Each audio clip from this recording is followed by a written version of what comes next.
This podcast is a member of WGPRN, WildGamesProductions.com. I'm Chuck Norris, and I approve this game.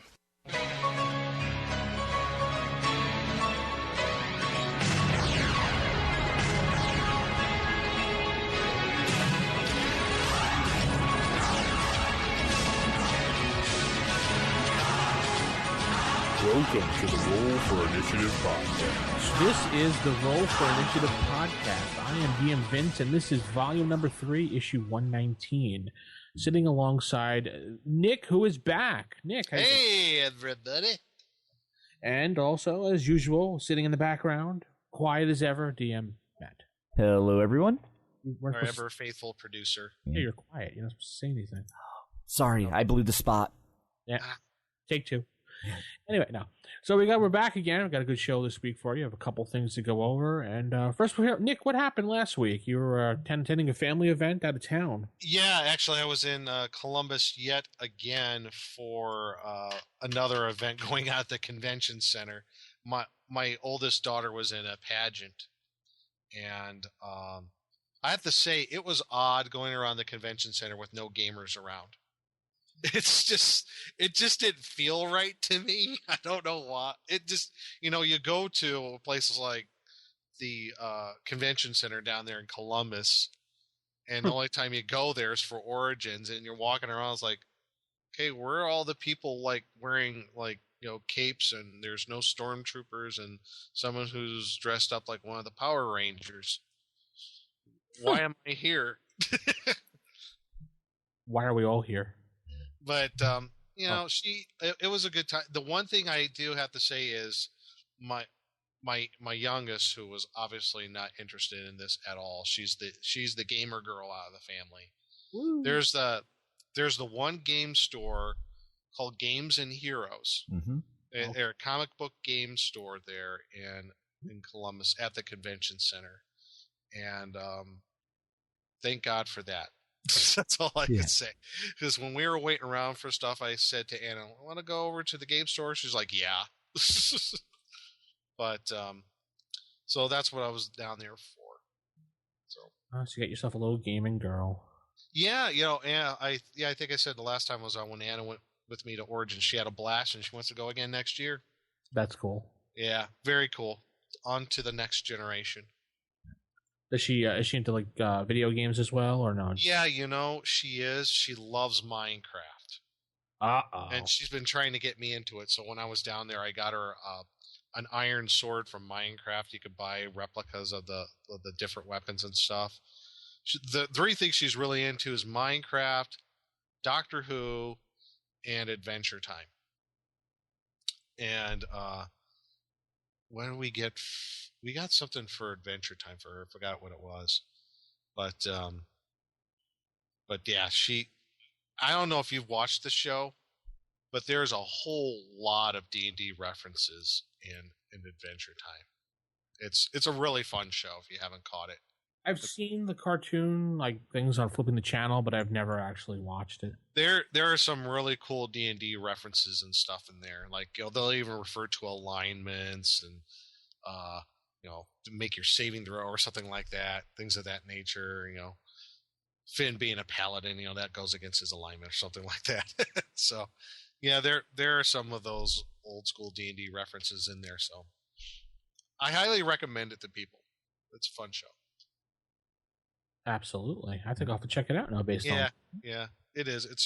It's a little weird, but if you're into stuff like Robot Chicken or something like that, it's not that weird. It's really geared to kids, but there's some really cool stuff in there. Cool. Yeah. All right, so Matt, what have you been up to? Not a whole lot, really. Just kind of prepping for Gen Con at this point.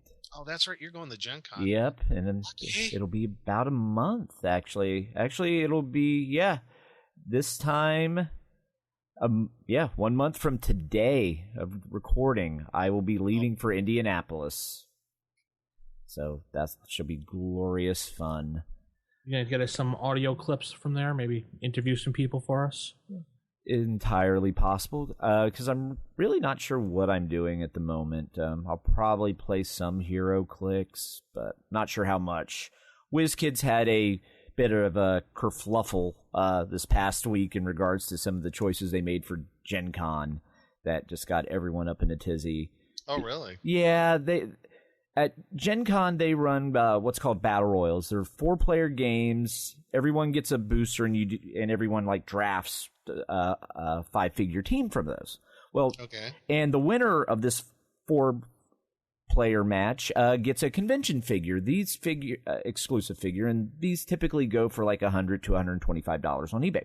Wow. To play in one of these battle royals is $12. So a group of 4 can play for $48 and get a $120 figure. So that's what everyone does. You get 3 of your buddies, you all sign up for a battle royal, and you all play together. And then you play 4 of them, everyone walks away with a convention figure.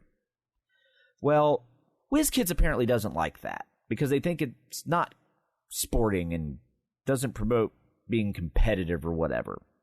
So what they decided to do was, instead of letting groups of 4 play, they were going to do random pairings. Like, they would, once so many people sign up for battle royals, they will just randomly pair off everyone. Oh. But they did this 1 week after you could get cash refunds for Gen Con. Oh, man.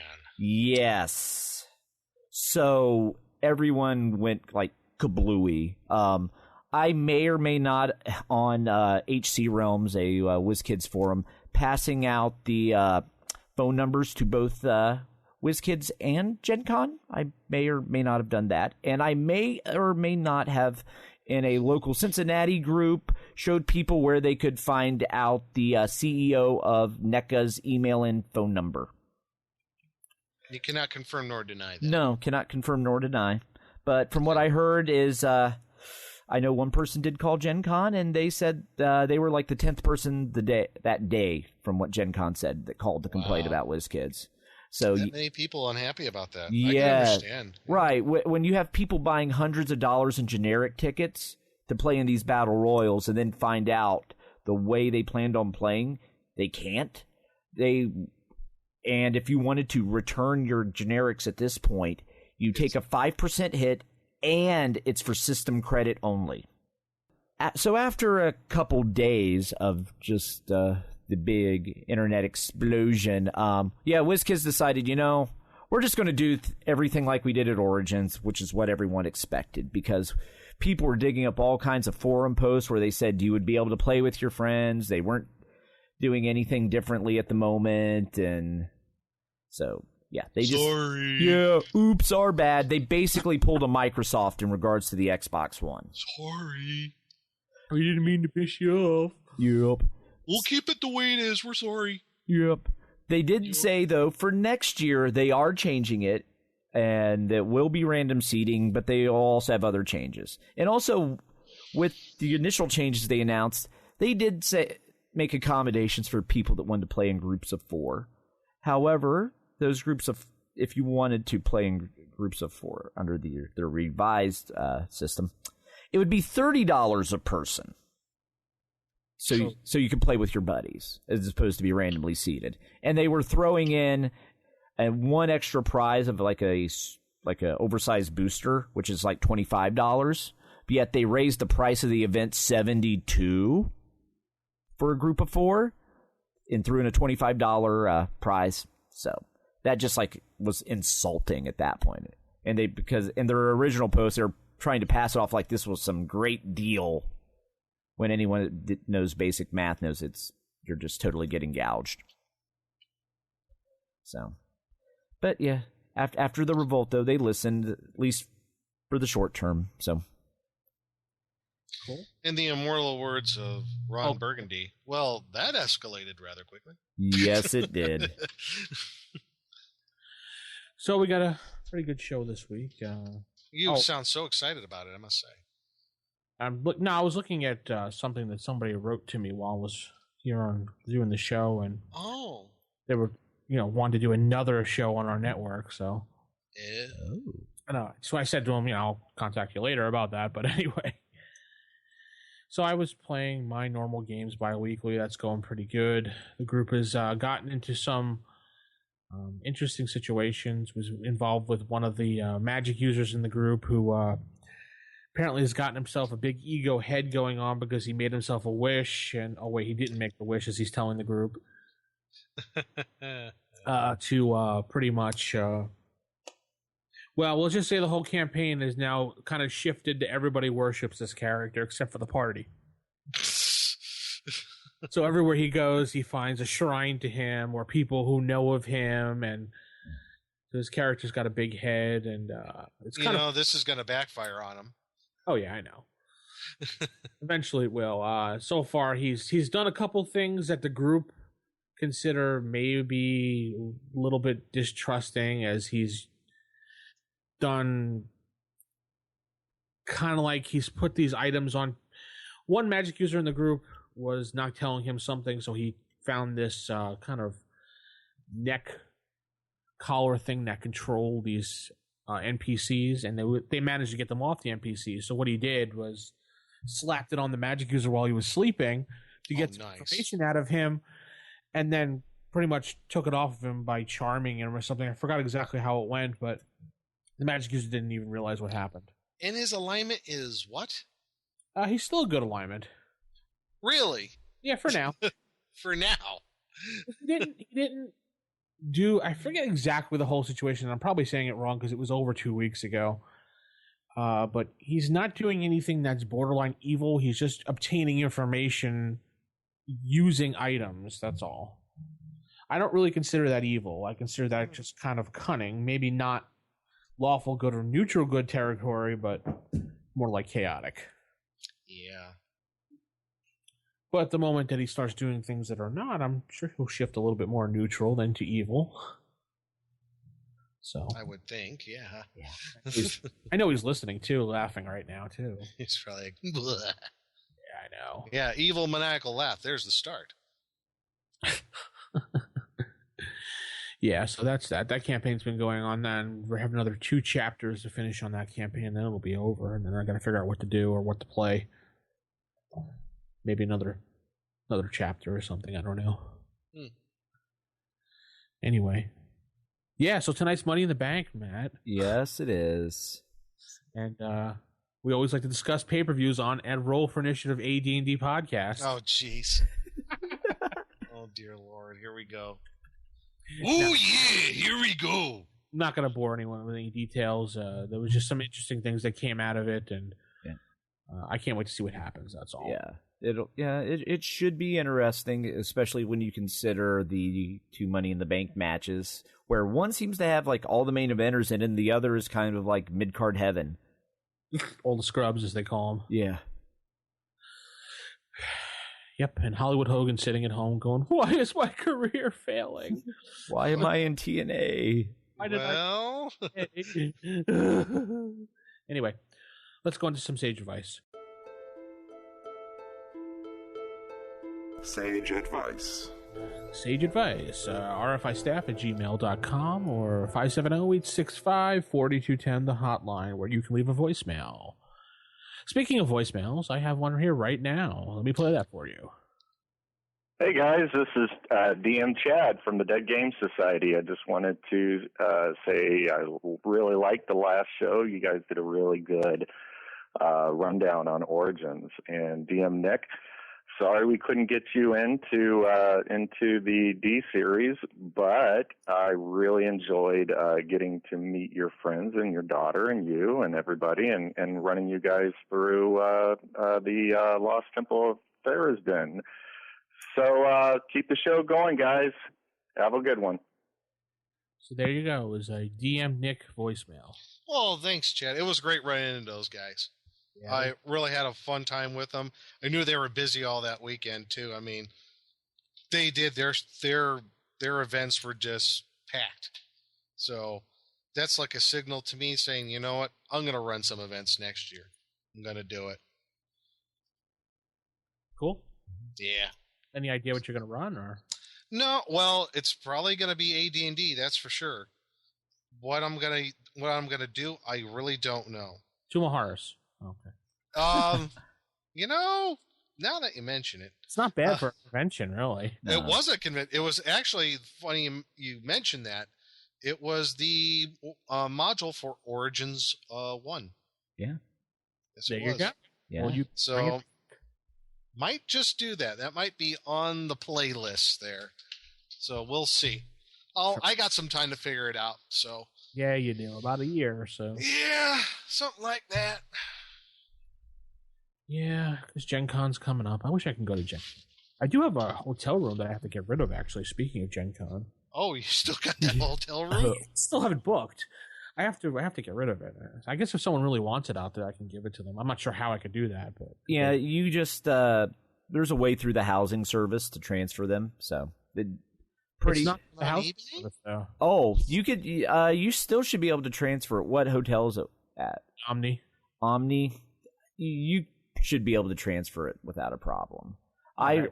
I know last year I had a hotel room transferred to me in the a Homewood, and that's a Hilton, but I would assume most hotels would be like, sure, you can transfer it. We just want the business.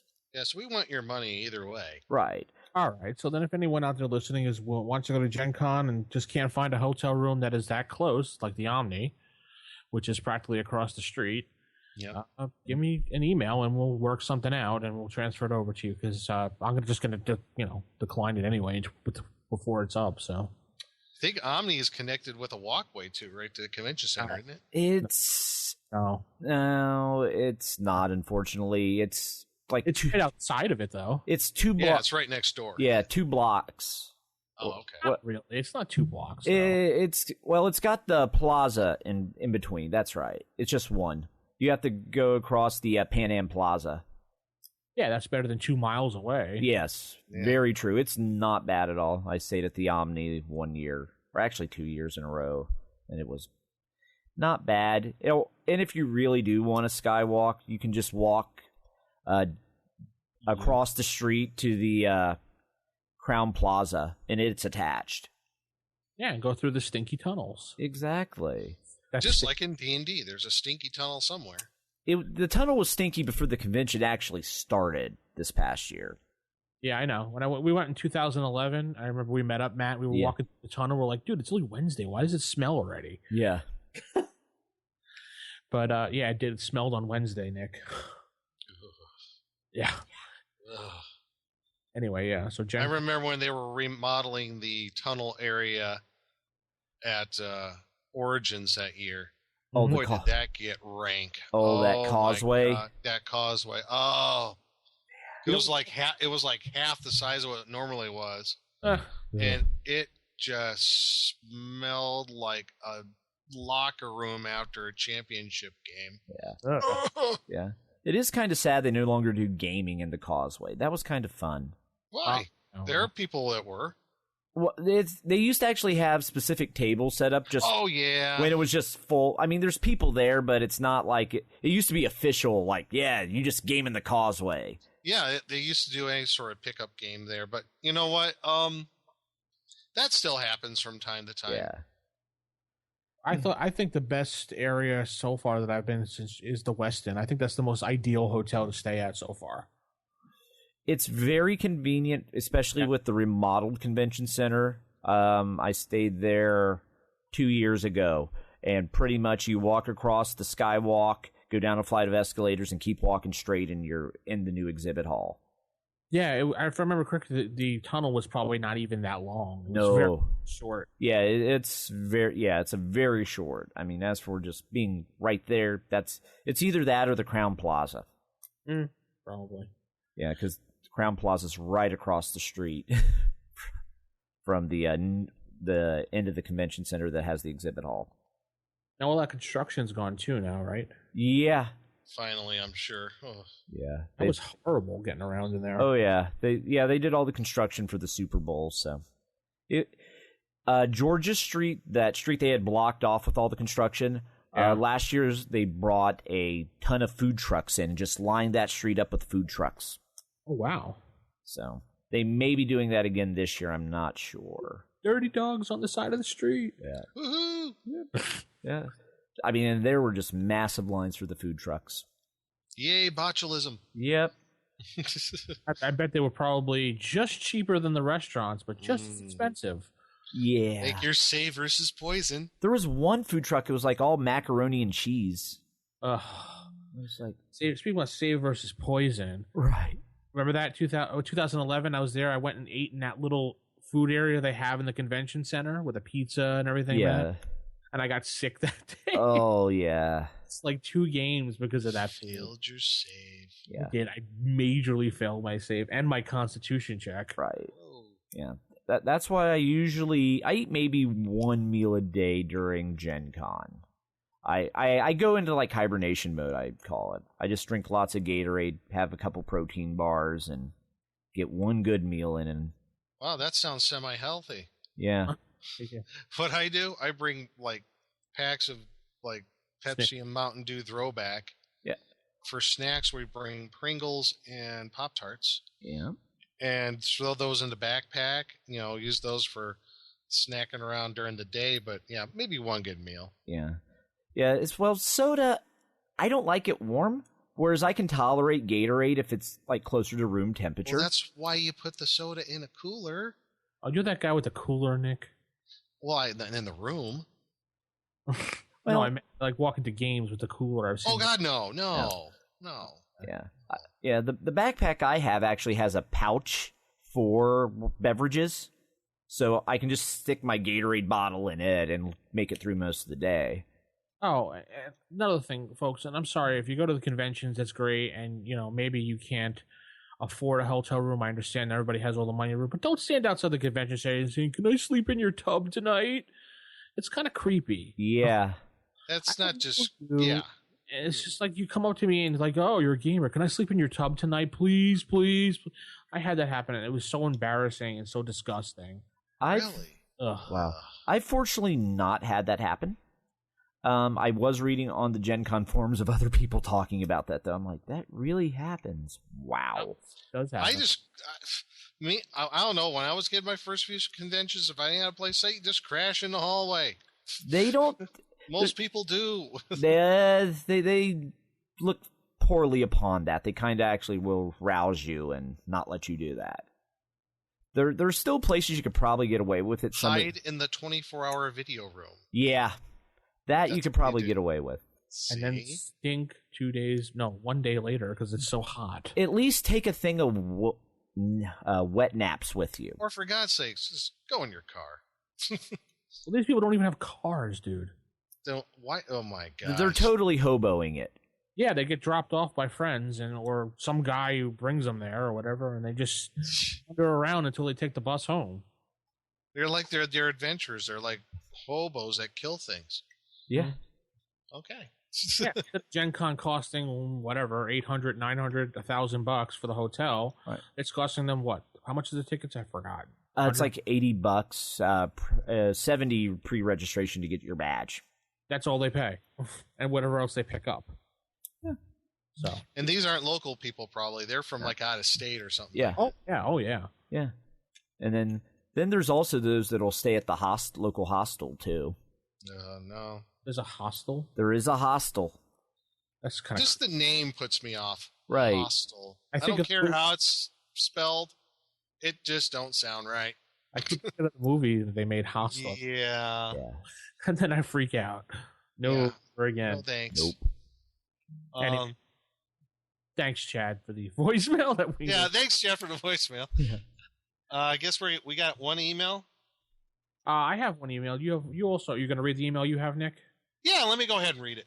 Go ahead. And this sounds pretty cool to me. It starts, "Greetings.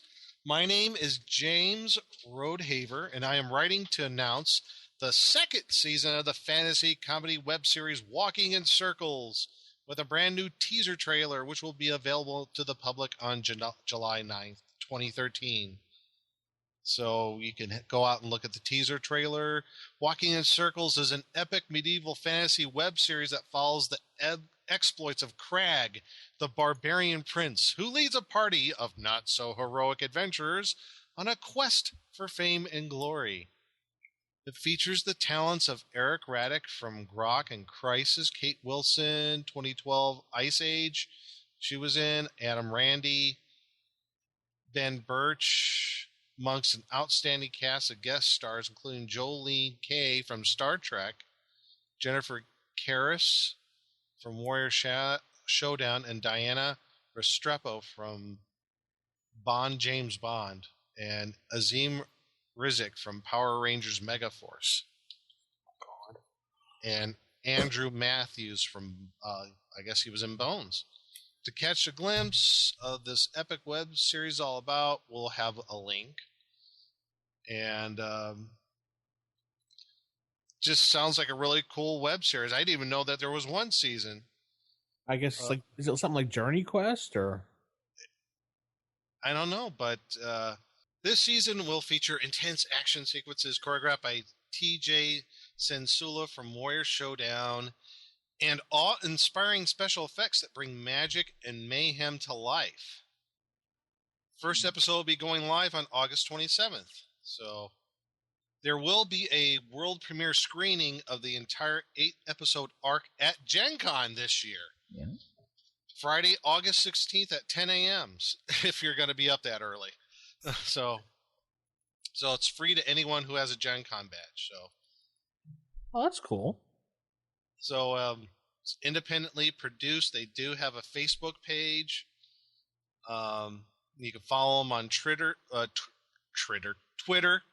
They have a YouTube channel, and we'll have all those links in our notes page. So Walking in Circles season 2. I got to check out season 1. Yeah. Sounds like a fun show. Huh.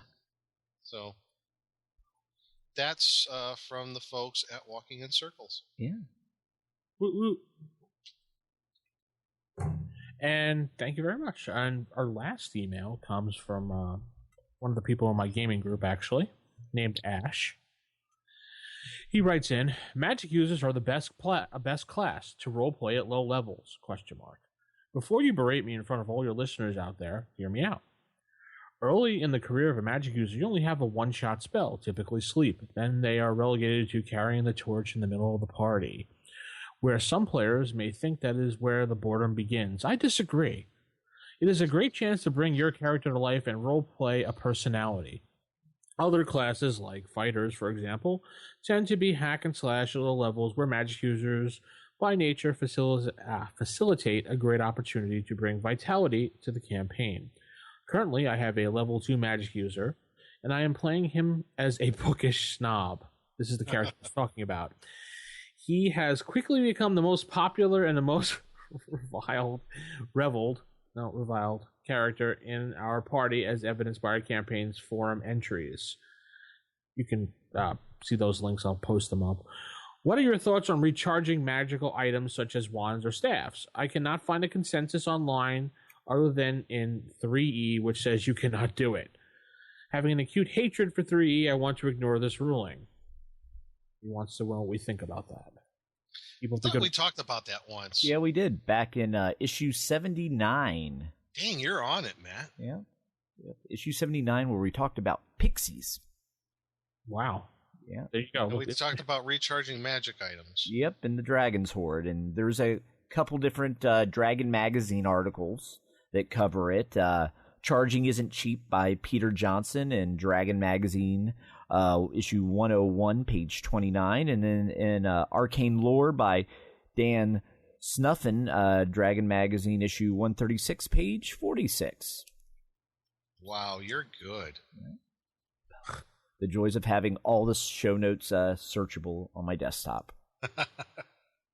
You do? Wow. I do. I keep all the show notes in a OneNote notebook, so I can just search and it'll find things for me. Well, good. I got tired of putting show notes in. Okay. Okay, cool. That's good to know. There you go, Ash. And he also wanted to know some thought or some feedback of, as far as Magic users, how he's playing it, and how you would bring a Magic user to life. Well, I think he's, as far as my perspective as a DM in the group, I think he's doing a fine job of bringing a class that could be very boring to life. And right. The situations that he's been involved in, if you read the campaign journal notes, which I'll put that link up, he has pretty much wound up weaving himself into the party for saving the party on more than 3 attempts. even though some of it's a little bit jaded, the campaign journal, but he has actually managed to save the party legitimately more than 3 times. What do you think, Nick? I don't know. There's a lot of ways that you can play magic users. I tend to think of magic users as rather eccentric personalities. You know, I just dealing with the arcane. I think it tends to lend to that sort of personality. But they're also, I always thought of like magic users as also sages as well. So they have some use besides at lower levels when they blow their first spell off. That I always tend to, as on the DM side, you know, if the party runs into a problem of figuring something out, maybe a new type of monster or how a monster, how the monster reacts to certain things, or trying to identify an item, I tend to use magic users as that type of go-to person to have knowledge on those sorts of things. But as far as like personality, yeah, I play magic users as rather eccentric and a little weird, like my one whose name is Tim. So you can probably imagine who I kind of model him after. I don't Tim. know. Yeah. Tim, the Enchanter. You know, from Monty Python and the Holy Grail. Yeah. Really? Yeah. Oh. Okay. Yeah, and his alignment's chaotic neutral. So I tend to play that up from time to time, because if I don't know what he might do in a situation, I will flip a coin. Whatever comes up, that's what he's going to do. So you're Two-Face. Yeah, so you're Two-Face now, yeah. No, I flip it. Not the character does. You're But Two-Face. Two-Face. Harvey Dent. fine, he's a cool villain, so there. Yeah. Well, are we talking Two-Face Tommy Lee Jones, or Two-Face that dude from the... No, the newer Two-Face. I hate the Tommy Lee Jones one. Okay, the guy for Thank You for Not Smoking. Okay. Yeah. Which was also a very good movie if you've ever seen it. Oh, yeah, Thank You for Smoking? Yes. Yeah. Okay, cool. Oh, there was a comment on our website I forgot to mention to you guys and the audience out there. Someone wrote in they were concerned that we were doing non-AD&D material when we did the Ghostbusters show last time. I believe that we've done this in the past, and it was only just to give people a look at what else is out there in the old school games as far as when this game, first edition, was live on the market. Right. It's just kind of a look back episode, that's all. And to get people like, oh, wow, that's a cool game we could play also. Mm-hmm. It's like when you play when we played back then, I never played first edition that much that straight. We don't, every once in a while we'd switch. Sure, there's a lot of games from that era. I mean, when you're talking first edition AD&D, you're talking roughly 77 up to 89. Yeah. So there was a lot of great games out there on the market, and it's just kind of like Vince says, look back at the time period. There was other stuff like, you know, the next probably big fantasy game besides D&D was RuneQuest. Oh my gosh. Yeah. How many people I knew loved to play what was the other D&D was RuneQuest. He had Palladium and Gammon World. Tauslantia. Oh yeah. Robotech. Yeah. Ghostbusters. Then Star Wars D6 came out in 87. Yep. Marvel Superheroes. Call of Cthulhu, one of my all-time favorites as far as horror genre is concerned. The DC Superheroes game. DC Superheroes, Marvel Superheroes, Paranoia. Twilight 2000. Twilight 2000. I miss Twilight 2000. That was a great game. Yeah. That was fun. Toon. Yeah. Yes. So there's just some games that are out there that we may be doing shows on in the future as well. So, sorry. The original Fossa Star Trek would be good too. Yeah. Well, I have the second edition, I believe. I don't have the original cover. So we might go in the Wayback Machine and cover those on the show. Yeah. Or maybe we'll talk about, literally go in the Wayback Machine and talk about the Rocky and Bullwinkle RPG. Oh gosh. Odd. Dallas the RPG. Yeah, that was out there. Yeah. Dallas. Yeah, the owner of the game store that Jim Wampler plays DCC at has the Dallas RPG. And it's for sale? No. He actually will occasionally run it. So what do you have to figure out who shot JR? Or? I don't know. It's just one of those wacky things. If I saw it for the right price, I would totally buy it because it's just so. What were they thinking? I want to play TV's Patrick Duffy. Yes. Well, Patrick Duffy back then, or Patrick Duffy Dallas now? Oh no, Patrick Duffy then. Oh, okay. Before he became the leg of Scuzzlebutt. Oh, yeah, I remember that. I got TV's Patrick. And Scuzzlebutt. Behold my Patrick Duffy leg. Yeah. Sorry, South Park reference. Yes, I know. I've seen it. Okay, let's head into some table matters. Okay. Typical. Of all the evil creatures in the world, I like to find one with table manners. What are you kidding me? I spent years cultivating the worst table manners on the planet. Table manners. Okay, folks, in table manners this week, we're kind of, I guess, do something in relation to clerics would be the use of holy water and how holy water is made, ways to use it, maybe definitely some creative ways to use it in your campaign. And one of the interesting things is how it slows down poison and I guess lycanthropy too. Mm-hmm. So one of the interesting things about making holy water, if you have a character who wants to do that, and you got to go to the DMG pages 114 and 115. Okay. And it's under the magical research section right at the beginning, and they talk about creation of holy/unholy water.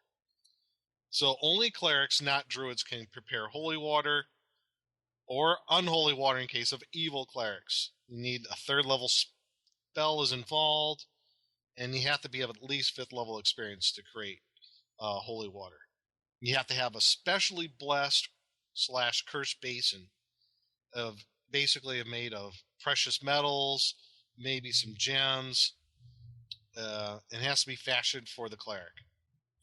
Huh. It's engraved with all these holy symbols on it and of the cleric's deity or deities, and it must be within a special repository of finely crafted and carefully worked rare wood with a base pedestal, chest-like holder, and lid. The whole thing known as a font, and not like Helvetica. Okay, folks? The basin is placed within the font, and the cleric then casts the following spells in succession. He has to be in formal robes and vestments. You have to create water, purify food and drink, or the reverse, bless, or the reverse, chant for one full turn, and prayer.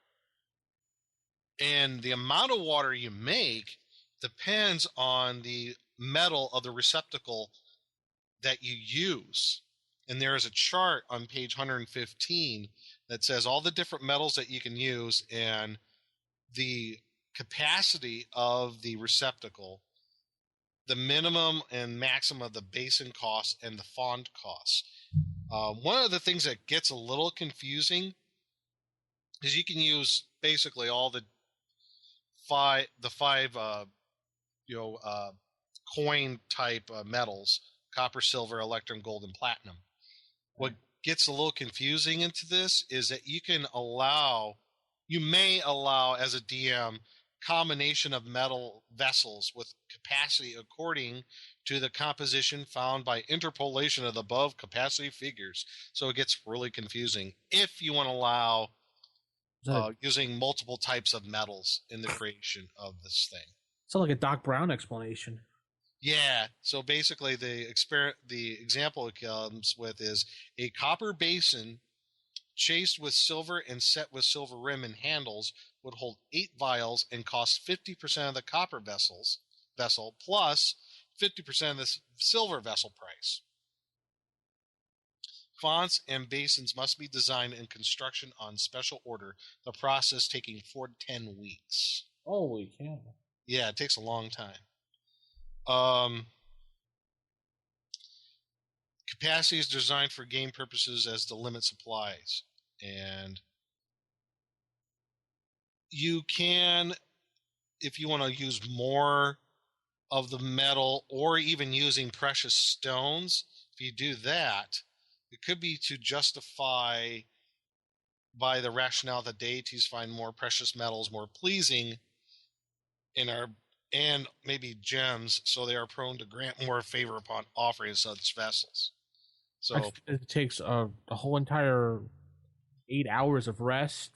It takes a full day of the prayers and meditation, followed by the actual ritual, and you can only do it once a week. Yes, you can only make the holy water once a week, and it takes anywhere from a month to 2.5 months to create one of these holy water receptacles. So, and you could defile the fonts. There's rules listing how you could defile them as well. The funny thing is, at least for me as a DM, I've never had, in my experience, or even played it, anyone making holy, unholy water fonts and receptacles. I've always, I think like a lot of people have done, always played it out. Okay, you go to your your local Church, temple, whoever it is, and you buy holy water from them. So that I tried to keep it as simple as possible. But I guess if you were to have a cleric in the party and he gets a high enough level and wants to make a stronghold, have his own church, this is rules right here that you can use for to have holy water that he can make on his own. I'm glad they include these type of rules, but like you said, with the strongholds and things like that, I've played campaigns like that, and I feel that characters at that level doing that stuff just becomes tedious and boring because it can be. Yeah, sitting around building this castle, doing it's just like nothing really happens unless you make it happen. But it's not really. I don't consider it a game anymore. That's just it just seems like a whole lot of bookkeeping and stuff like that. At least how I play it, like stuff like this, it's not in during the. This is stuff that you handle outside of the actual game session. This is stuff you don't want to role play. Yeah, this is a bunch of game mechanic stuff. Yeah, you write an email to your DM. He takes a look at it and he asks you a couple questions back and forth. By the time your next session is ready to play, you'll have some things hammered out. Right. Yeah, exactly. And that's how this should be handled. Just like Strongholds should probably be handled the same way. It's like in between session stuff that's going on. And then looking at these rules too, though, I'm almost wondering maybe I should start limiting the amount of holy water in the game. Maybe every temple you wander into wouldn't be willing to sell you the vial because it takes a week to make some. Exactly. It'd be like, is this a really, really, really important purpose, or do you just want to walk around with some just in case? That's why holy water isn't cheap. Right. Well, it's not supposed to be unless you just give it cheaply, Nick. No, it's not. It's not cheap at all. Cheap. It's several gold pieces. Right. So, but even then, to a 5th level adventurer, a couple gold pieces isn't much of anything.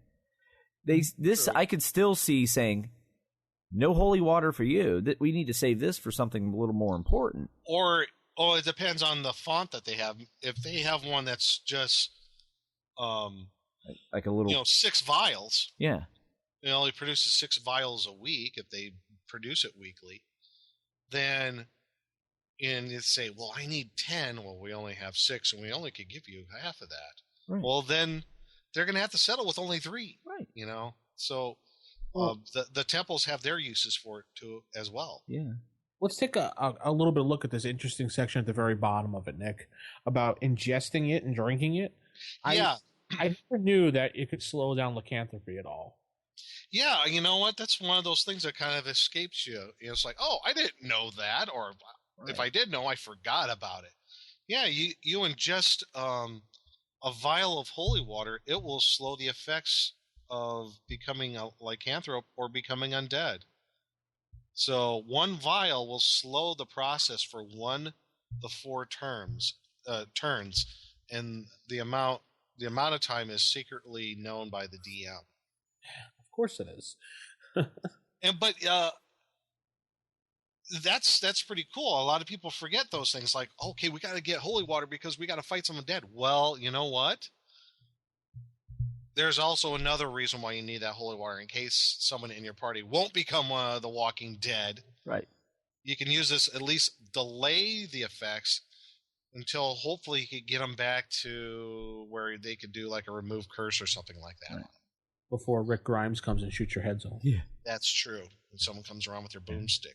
Now, Matt made an interesting discovery before the show about holy water. When looking it up in the appendix. Yeah, back in the glossary. You're right. There's a throwaway line talking about it's useful as a weapon against undead or to slow the effects of poison. This is the only reference of holy water affecting poison in the entire DMG. Yeah, I saw that, and I was asking you guys about that as well. I've never used that rule or heard of that rule. Neither have I. You know what? Another one of those things you go, oh, I'll be darned. Right. Where'd that come from? Well, so apparently it can slow the effects of poison. Maybe what is the slowing effect? There's no rule. I would use the 1 to 4 turns thing as well. I would too. Yeah. The same as lycanthropy and slowing the effects of undead 1 to 4 turns. But I'm trying to think how holy water would slow down poison. Is it the purification of the water? I would have to guess because it is imbued with positive energy from that god. And it's it's purified. It's so therefore poison being a negative type detrimental thing to life, holy water will negate that. Right. Okay, now let's think about this. Unholy water and you're good. Mm-hmm. What's going to happen to that good player? Is he going to start becoming ill? Is he going to start taking penalties? Will he feel a difference, or will he not feel a difference? So if you were a character, you were poisoned, and then you ingested unholy water? No, let's just say you found holy water and you didn't know it was holy water and you drank it, but it was actually unholy water. I would say in that respect, nothing would happen to you. Nothing because holy water, if nothing's wrong with you when you ingest it, doesn't do anything to you itself. Same thing about the unholy water. The only way holy or unholy water affects something is if they are strongly attached to the positive or negative material planes. Like it says in the rules, like for under using grenade-like missiles and for holy unholy water, all forms of undead as well as creatures from the lower planes are affected by holy water. Okay, now this is interesting. Paladins, Lamassu, Shidu, Kairen, and similar creatures of good alignment are affected by unholy water.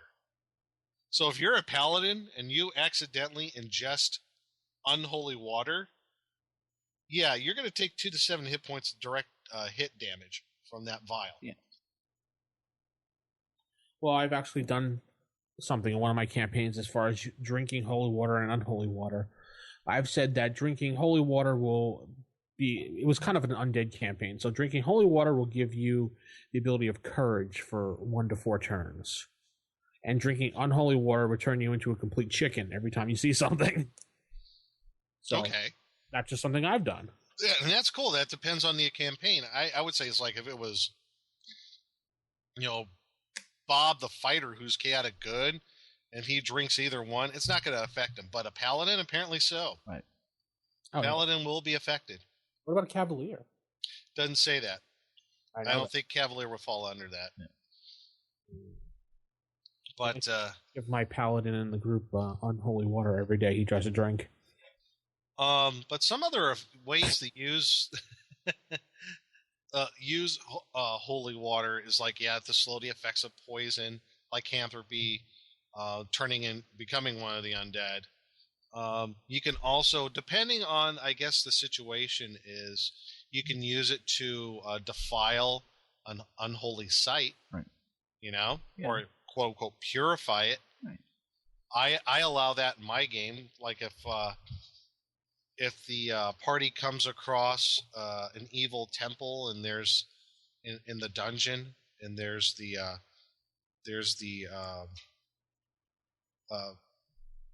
why am I at a loss of words here? The altar. The altar. Thank you. You can use that to purify or to desanctify the desecrate. Desecrate. Thank you. Boy, I'm lost of words today. What the heck? do that to the temple. So that's one way I can use it. Yeah. You can also use it to ruin the font and basin of the opposite. Now words are hard for me. You can use it to defile the font and basin. So if someone were to pour holy water on the good aligned temple's basin, it would destroy it, and it would have to actually melt it down into a todo, whatever. Toto? Yes, a toto. It actually said toto, I think. In toto. Yes. Now, perhaps it means in total, not in toto, as in like the doggy. Oh, okay. Right. One of the things I found interesting when we were talking about holy water is the one weapon, the holy water sprinkler, that's listed in the player's handbook. Oh, yeah. And we were talking about before the show's like, how would that work? Because a holy water sprinkler, if anybody's familiar with how they are, it's a mace-like device, and usually the priest either dunks it in some holy water and sprinkles it, or there is a receptacle to where you could fill the bottom of the holy water sprinkler with holy water, and as you shake it about, it will let loose spritz of holy water. Now, as far as the game is concerned, if you were going to use said weapon against undead, what would the damage be? Would it be just as a splash or as a direct hit? If you're hitting them directly with the weapon? Yeah, with the holy water sprinkler, and it has the holy water in it. And the weapon connects actually hitting them? Yeah. I would do a direct hit then. Yeah, direct contact. And if they missed, it would just maybe splash damage? Maybe. Yeah. I would say maybe depending on how much they missed. If it was like they're off by 1, you got some splash damage. If they really, really missed, didn't even come close. Okay, so you just use and the rules for that, page 64 of the DMG, what damage is for the holy water, either a splash or direct hit. Yeah, and don't forget the Sword of Griswold. Oh yes. Oh, the Sword of Griswold. I almost forgot about that. Yeah. John is probably listening, laughing, going, "Oh, that sword again." Yes, yes, the sword that squirts your holy water out. Yes. So yeah, you for 2000. And I do remember there's a few adventures out there that the how they're written. I know as a DM it says, if the player characters use holy water in this respect, then this happens. Yeah, it seems. I remember there was an adventure like that. It seems that modules like to make up their own rulings on the fly, and they just never carry forward into anything other than the module. Right. So it's a little. I guess you could be a little loose on how you can use it for especially in certain special situations. But there are some rules that you can go by in the books that at least give you a good guideline to go by. Absolutely. So that's pretty much it on holy water and how it's made and ways to use it. And the thing on to use poison, that one thing I did not know. Yeah. And lycanthropy, too. And lycanthropy and slowing the effects of undead.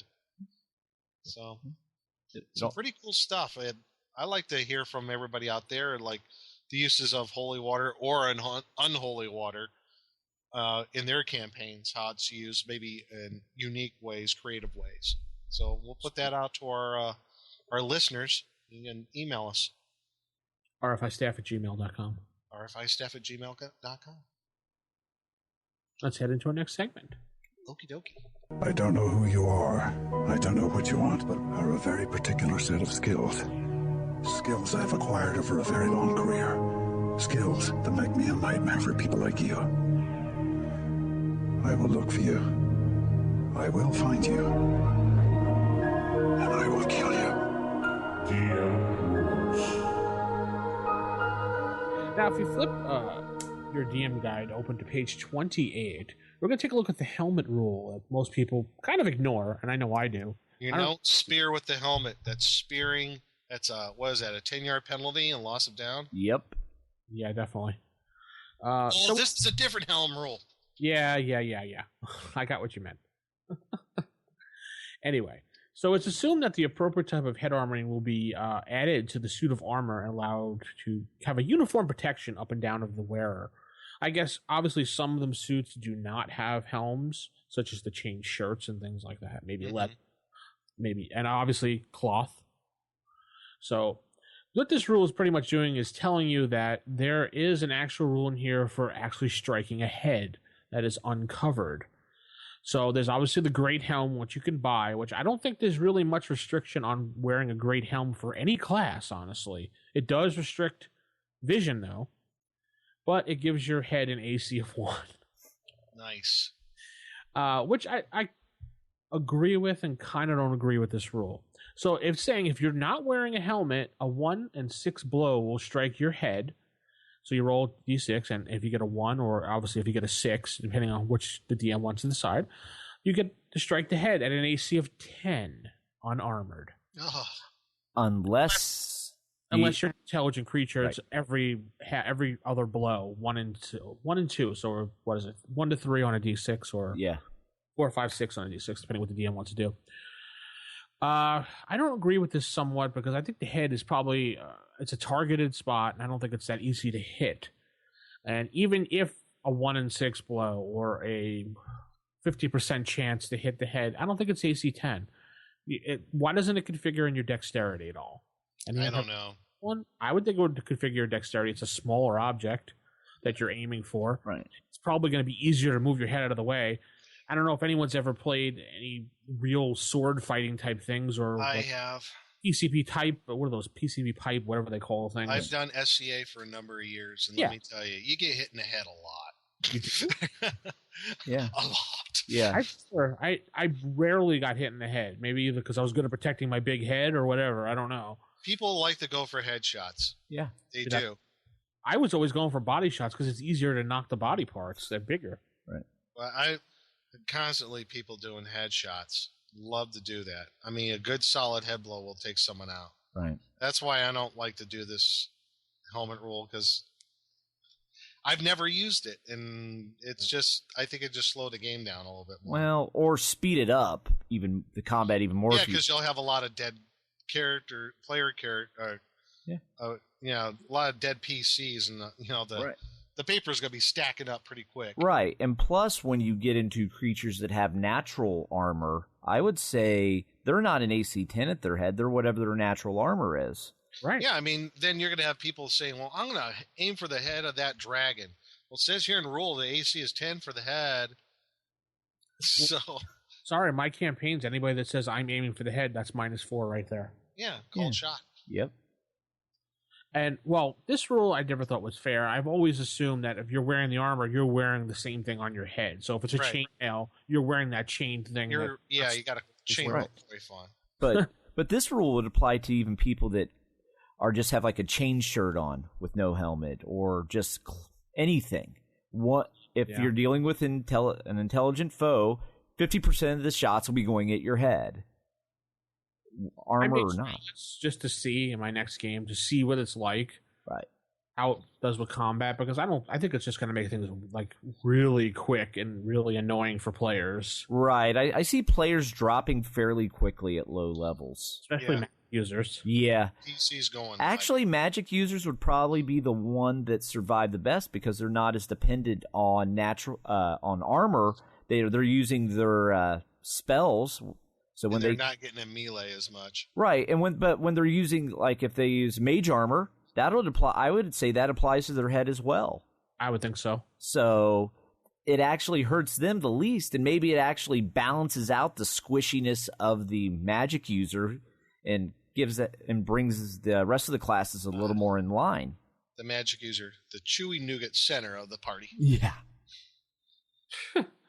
And they have some other rules in here for magic armors, magic shields. Some people will. Yeah. Back up on that magic armor. Did you see that last italicized sentence? Yeah, magic armor. When magic armor is worn, assume that its properties allow movement at the next higher base rate, and that the weight is cut by 50%. That's percent. Yeah, percent. Yeah. Looks like 2/3 on the screen here. There is no magical elven chainmail. Let me Then let's bring in Unearth Arcana. What's in there? magical elven chainmail. Well, obviously this was written before that. Nick. Right. I know. I'm just saying. A little contradiction there later on. Well, Gary changed his mind. He did that a lot. I guess so. I'm just saying. Well, let's not forget the Unearthed Arcana was made because people wanted alternate rules, and Gary didn't necessarily like them. He just did it to appease people. I know I don't want to get in the whole Unearthed Arcana debate. Oh, come on, bring it. No, people hate it, people love it. Yeah. Magical shields are no less weighty. I like the word weighty than their non-magical counterparts, but they are non-bulky with respect to encumbrance. So they're not less weighty, but they're less bulky. Right. That makes sense. Yeah. They move easier. Yeah. Anyway, so those are the couple things about it, but the major part of this was the helmet rule, which I'm not sure I would probably use. People seem to have used it online now when I saw someone really about that. Yeah. Like, oh, I always use this rule. I'm like, you do? So, all my years of gaming, I've never known anybody use that helmet rule ever. No, I've just assumed that everybody has armor with headgear. Matt, you agree with that? Yeah, right? I agree as well. I would assume most adventurers with sense would have some sort of helmet on, and even so, I would assume they would also, when in combat, make their head kind of difficult to hit. At which point, it would be their normal armor class. No, not in the face! Not in the face! Exactly. Ducking underneath blows. I mean, I would definitely duck behind the magic user. Yeah, push the magic user in front of him since he actually has mage armor on, so you could wallop him upside the head all day with a 2x4 and he wouldn't feel it. Throw the halfling thief at him. Yeah. I'm going to try to predict here what our former co-hosts have said about these type of rules when we go over rule discussions. I have a feeling that Jason, our former co-host, would probably be like, I don't really remember that rule, but I'm using it from now on. Yeah, that sounds like a good rule. He would definitely say, sounds like a good rule. I'm going to use that. Right. Like when I went over the episode about grading characters, he forgot about that totally. And he's like, I'm using that from now on. I'm going to grade my characters. I'm like, all right, dude. Now, I bet Will, who's former co-host, would have said, I use that rule all the time. Right. That's how he was. He was a stickler for the rules. Yes. So that's our predictions there. If it's true, it's true. It's not, it's not. Whatever. Yeah. Anyone have any comments before we move into Creature? At some point, I think I may try it, like an encounter or something, just to see what happens. Yeah, I'm thinking about doing that too. Because who knows? Maybe it does make things better. But no, I think the body count's going to go up. Yeah, if you wanted a more lethal game, absolutely. Yeah, I agree. It's lethal enough as it is, Well, if you don't have enough TPK in your groups. I mean, monsters have the advantage on to hit anyway. So, right.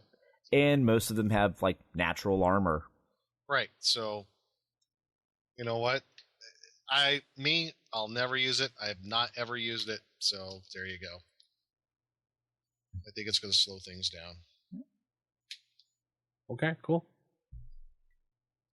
Let's head to a Creature. Okay. Are you saying that I put an abnormal brain into a 7.5-foot long gorilla? Creature Feature Theater. It's alive! It's alive! And in this week's episode of the Creature Feature Theater, we're going to go through the Looking Glass as we pull a monster out of Dungeon Land. Ooh, yes. One that you'd probably be wise to wear a helmet if you're dealing with it, and you may want to carry a pint of brandy.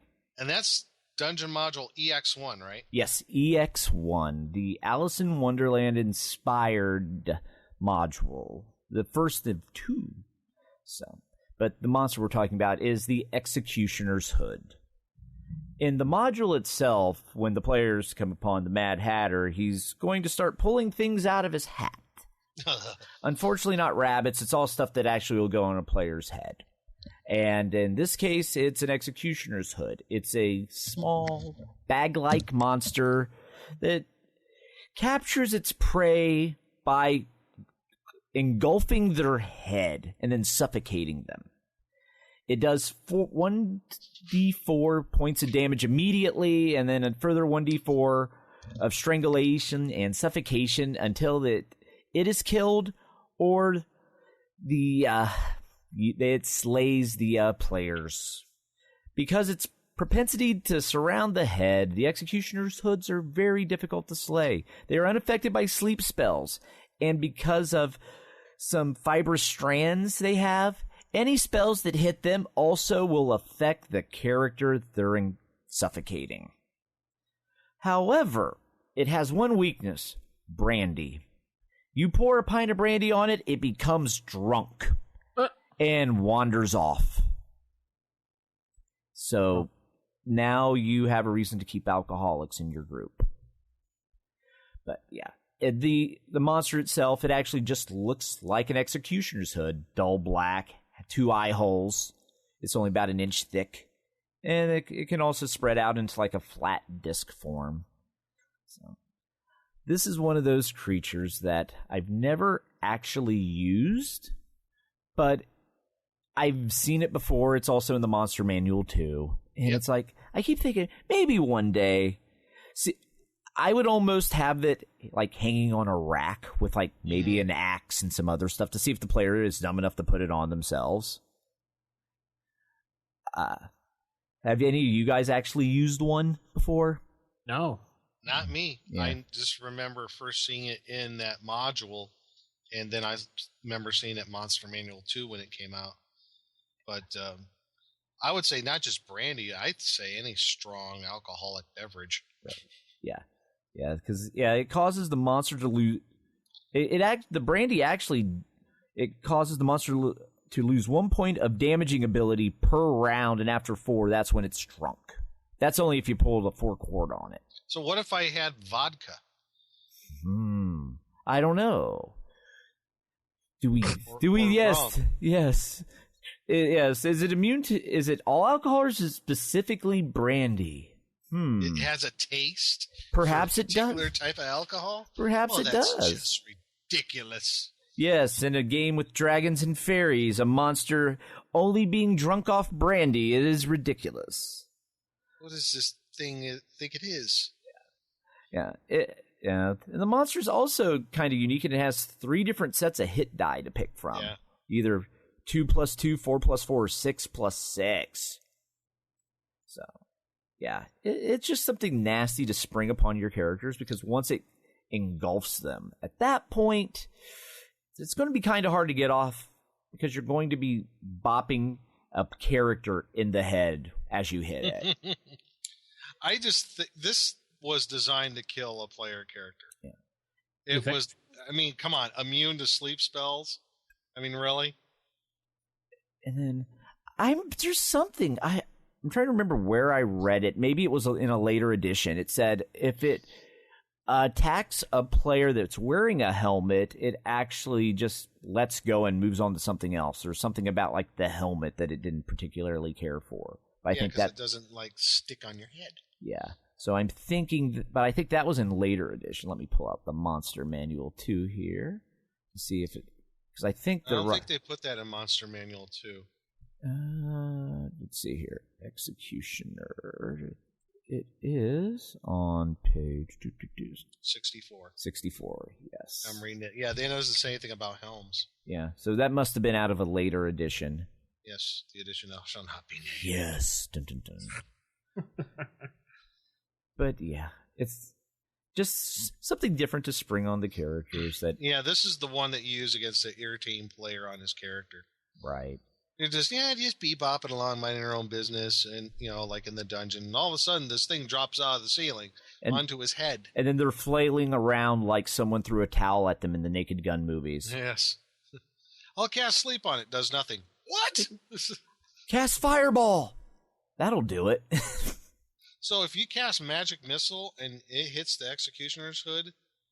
It will also affect the player as well. Because it says it's totally unaffected by sleep spells, and its attack method, fibrous strands, causes the victim to suffer whatever other spell effects. Spell affects the executioner's head. Oh, that is just nasty. Yeah, this is a monster built to kill one player character. Yeah. Right. While the Tarrasque is built to destroy an entire nation. Right. Yeah. Fortunately, they only appear in groups of 1. Because if there were 6 of them, Yeah, that's what I mean. Yeah. Oh, yeah, you want to, like, do what? Right. You want to try to do that again?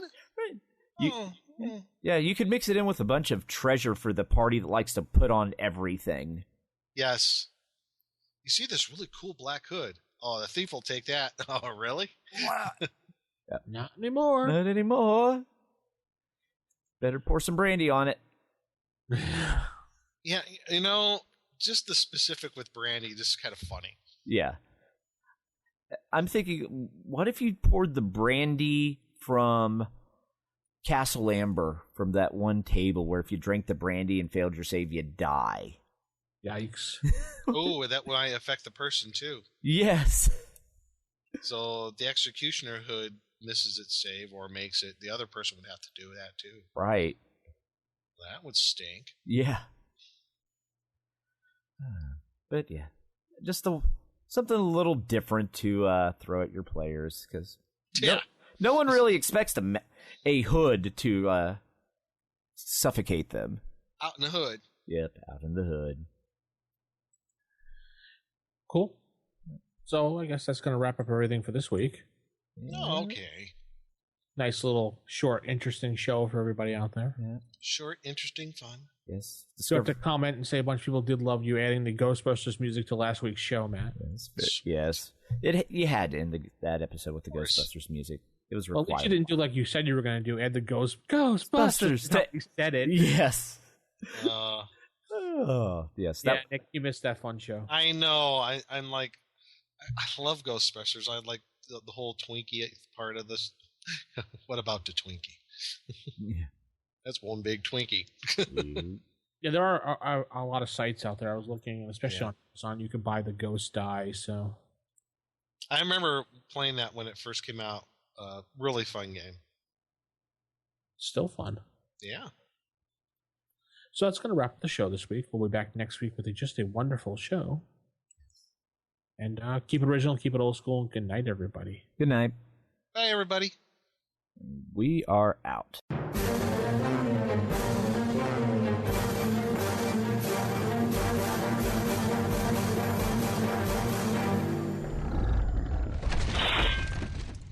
Roll for initiative.